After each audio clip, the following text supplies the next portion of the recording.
Imagine you lend your friend your car and he says, hey, if anything happens while I'm driving, I'll cover the costs. That promise is really the heart of what we call indemnification. So what is indemnification? I'm a corporate business attorney and I can tell you firsthand that indemnification can be scary, and it's a hot topic of negotiation in just about every contract I see. In simple terms, to indemnify means to pick up the tab for someone else's loss. It's a contractual promise that if the other party gets sued, fined, or suffers a loss because of something that happens in your shared venture, you will reimburse or defend them. So why does it matter? Business is risky. Products break, data leaks, accidents happen. Indemnification shifts those risks to the party best able or willing to absorb them. Here's an example. A software company sells an app to a retailer. If the app infringes a third party's patent, the retailer doesn't want to foot the bill.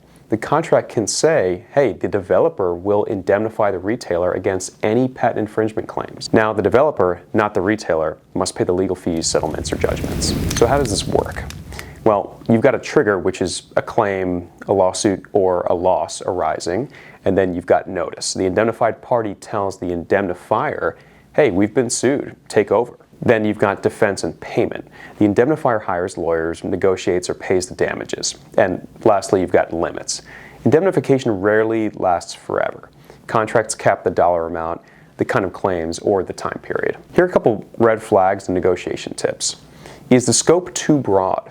Any and all losses of every kind can bankrupt a small business. Narrow it down to foreseeable risks. Negligence or misconduct. Never agree to cover the other party's own negligence unless you truly intend to shoulder that burden. Then we've got procedural control. Make sure that you have the right to control or at least approve the defense strategy. Otherwise, you might be stuck paying for a gold-plated legal team that you did not choose. Also use insurance as a backup. Even the best indemnity is only as good as the indemnifier's pocketbook.